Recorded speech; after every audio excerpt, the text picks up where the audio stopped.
Alright y'all, welcome back to the channel and to some more buckshot testing, and today we've got another new load that we've never tested before, or at least not this particular version of it anyway, and that's pretty surprising considering the amount of buckshot tests we've done with other similar loadings. But we've never tried this one, so I'm definitely curious to see what it can do. But as for those shells we got today, I picked up some more Winchester Super X buckshot loads, but these ones are a 12 gauge 3-inch 15 pellet load of double-aught, moving about 10 feet per second. We've tried our fair share of Winchester buckshot and Super X stuff, but we've never tried a 3-inch 15 pellet load. Generally, the Super X stuff is very middle of the road. I would say that it's pretty much the average. It's not horrible performer, but it isn't the ultimate best either. But who knows, maybe these 3-inch 15 pellet loads are going to be pretty nice. The little diagram on the back makes it look like they have a wad and some buffer material in them. So if that is the case, we should in theory see some pretty decent results from them, but we'll see what we can get. But as for the setup we're going to run them through, I brought out the Remington 1187. It's got a 28-inch barrel on it, and we're going to go with the stock full choke for today. This particular full choke measures at exactly 688 constriction, and this combination has been a very reliable performer when it comes to getting a starting point for buckshot loads. If it's a decent load, this combo generally shoots it pretty well. So this is where we're going to start today, and we can move our chokes around and stuff like that based on what we see. But as for today's test, everything is set up the same as usual. I've got the big sheet of paper at 40 yards, chronograph so we can get our velocity, and the templates that we can lay up over our results. So let's get you guys a view of that target and see what the 3-inch 15 pellet Super X shells can actually do for us today. I've got some decent hopes, but let's take our shot and see what we get.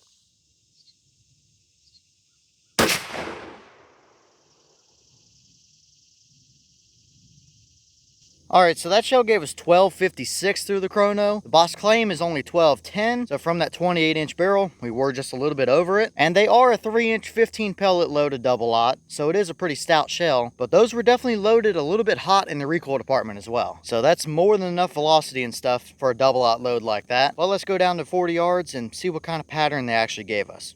Alright, so now we're down here at our 40-yard paper, and this is what we got. For reference, the white dot was the point of aim. The paper's 36 inches wide by about 44 inches tall, and we did have all 15 pellets on the paper, so we can see our entire pattern here, and it is what I would call very average. It's definitely not bad by any means, but it is not what I would consider a great pattern either. I did measure the height and width of the pattern. We had 27.5 inches tall by 21 inches wide, so it's a little bit taller than it is wide. And just going off the blank sheet of paper, that is a good enough pattern to take out on a deer hunt or something like that with it. It's a little bit more broad than what I would ideally like to see it at. Generally, if we're under the 20-inch mark, we're doing really nice with a buckshot load. And even though we just looked at the little picture on the back of that box where it showed that it had buffer any wad in it, I'm not seeing any wads out here on this range right now, and I just cut the grass, so it should be very easy to find. Unless it flew into the great abyss there behind the target, which I don't believe it did. They rarely ever do. These shells don't appear to have a wad in them like the box shows. So that's definitely a little bit of an interesting observation here. But let's throw a couple templates up rather than just looking at the blank sheet of paper and get a little better reference as to how it patterned.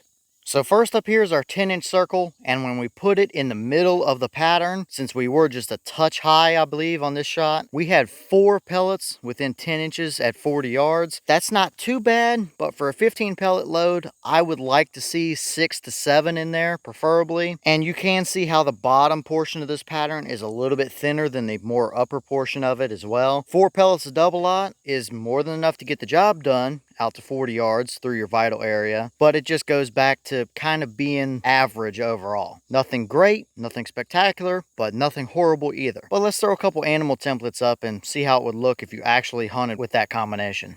Alright, so here's our deer template. I did favor it just an inch or two up compared to what I normally would, since our pattern is a touch high. And yeah, we absolutely have a dead deer here all day long. You covered most of his vital area there with pellets, but it is a touch thin right through the lungs area, right around that white dot. So I wouldn't mind seeing this pattern condensed down just a little bit. But if you're running deer drives or something like that and have to take a moving shot, this kind of pattern would give you a little bit more leeway to work with, which is what you might need. Obviously, you got pellets hitting just about everything. You got them up in the neck, up in the spine, stuff like that. So I don't think that deer is going very far, if anywhere at all. So would it be effective? Yes, but I definitely think we can fine tune that and get a little bit better out of it. Especially when these don't have a wad. If we run them through something like the Kicks butt kicker choke, I think we can get this dialed in a touch better than this, or at least have a little bit hotter of a core area. So good enough for a deer hunt, not perfect, but let's throw the hog template up and see how it looks on one of those as well. So here's that hog template, and once again I favored it just a touch high, but it's the exact same story. Plenty good enough for a hog as well, especially if you're chasing them through a field on the back of a truck or something and want a little more wiggle room in your pattern. That's going to do the job just fine. So overall here today, like I mentioned right off the bat, I would call this pretty average. It is a very middle of the road buckshot pattern that would work for what you wanted to use it for out to 40 yards. It's not the best, it's not the worst, it's pretty much right down the middle. But I definitely think we can refine this a little bit. Get the right choke in here, maybe the Kicks butt kicker. I've got a Trulock bore blaster. One of those two chokes generally does very well with loads like this that don't have a wad and stuff like that. So I don't have any doubt we can refine that still a little bit. But if you've got a stock full choke, you're going to be fine for a deer hunt out to 40 yards if that's what you want to use it for. But I'm definitely looking forward to testing these more, because I think we might be able to get some pretty nice patterns out of this load once we get it fine-tuned.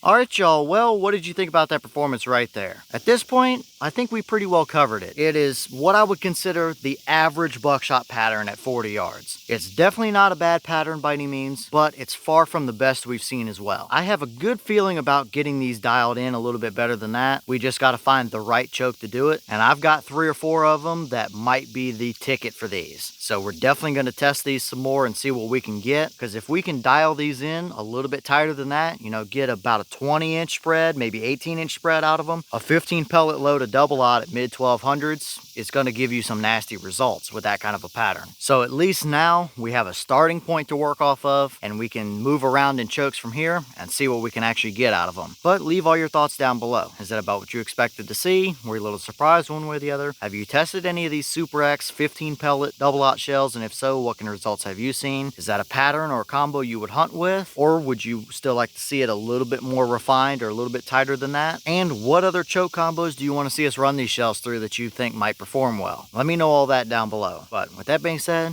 I've got some more testing to get done for you guys, so I'm going to get back to it. As always, we have the channel Instagram as well as the mailbox where you can send stuff if you'd like. All the information will be in the description if you're interested in it, but I'm going to get back to it, so I'll see y'all in the next one.